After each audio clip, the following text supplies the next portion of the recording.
Never have I ever been a curling wand type of girl. Ultimately, it comes down to the fact that my arms aren't very strong and my arms would hurt so bad when I was holding a wand up. So if you're interested in learning how to use a clamp curling iron, keep watching this video. What to do is you are going to grab a clamp, any clamp iron that you have. This is 1 1/4 inch.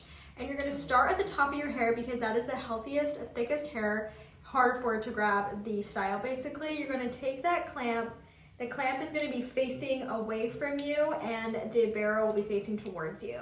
Clamp on, curve it to the curve of the curling iron, gently release the clamp with your fingers and twist up and let that hold there. So you can tap with any of your fingers to release the clamp, and then while that holds there for a second, we'll release it a little bit, twist it back up, release and twirl, and then because I'm doing more of a beachy wave, I let that hair off the top and continue this pattern all the way down.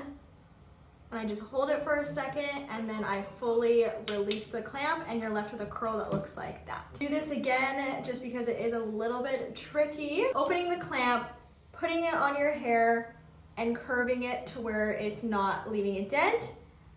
Release clamp, twist up, release clamp, twist up.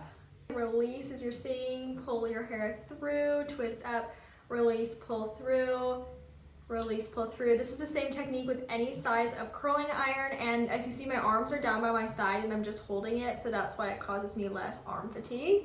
And you can hold the hair from the top, release that clamp, and then you end up with a perfect curl like that. Hope that helps you guys. Definitely try out a clamp. Here are the finished results.